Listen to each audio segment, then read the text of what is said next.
In 2025, Donald Trump is back in the headlines, and once again, it's all about tariffs. But what exactly is going on? Why is he reigniting a trade war, especially with countries like China and Mexico? And what does that mean for everyday people like you and me? Let's break it down. First, let's get the basics out of the way.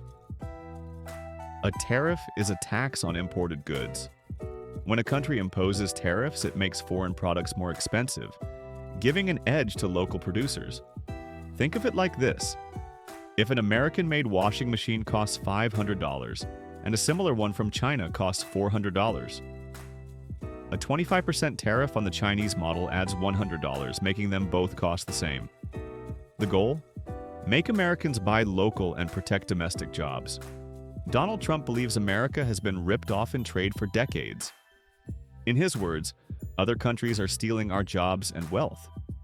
He especially points fingers at China for unfair trade practices, stealing American intellectual property, flooding the U.S. with cheap goods, and manipulating their currency. According to the U.S. Census Bureau, the trade deficit with China was over $280 billion in 2023. Trump argues that tariffs will level the playing field, protect American workers, and bring manufacturing back to the U.S. This isn't new. Trump first launched a tariff war in 2018 during his presidency. He hit China with billions in tariffs, triggering a tit-for-tat trade war that affected everything from soybeans to smartphones. By 2020, the average U.S. tariff rate had doubled compared to 2017, according to the Peterson Institute for International Economics. And now, in 2025, with Trump back on the campaign trail, he's doubling down on tariffs again, calling for ever-growing tariffs on Chinese goods and 10% on all imports across the board. Here's how it works behind the scenes. Tariffs are collected at the border. Importers pay the fee, which is then often passed on to consumers in the form of higher prices. Meanwhile, foreign countries may retaliate, placing tariffs on American exports. That's exactly what happened in 2018, when China placed tariffs on U.S. soybeans, hitting American farmers hard. Tariffs are a double-edged sword. Let's look at the pros and cons.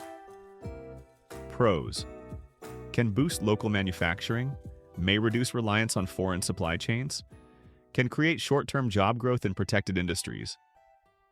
Cons: higher prices for consumers, hurts U.S. exporters when countries retaliate, disrupts global trade relationships, can fuel inflation.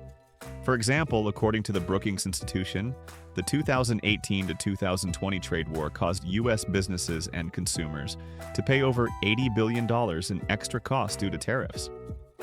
The idea of tariffs isn't new. In the 1930s, the Smoot-Hawley Tariff Act raised U.S. tariffs during the Great Depression. Other countries retaliated, global trade collapsed, and many economists believe it made the Depression worse.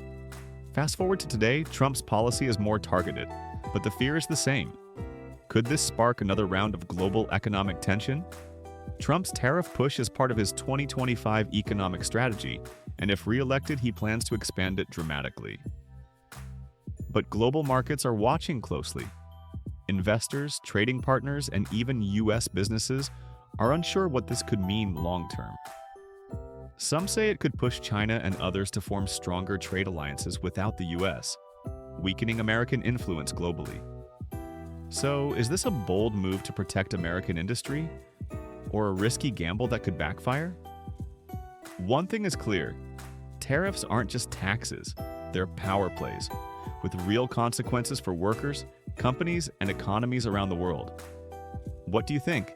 Is this the right strategy for 2025? Let us know in the comments, and don't forget to subscribe for more deep dives like this.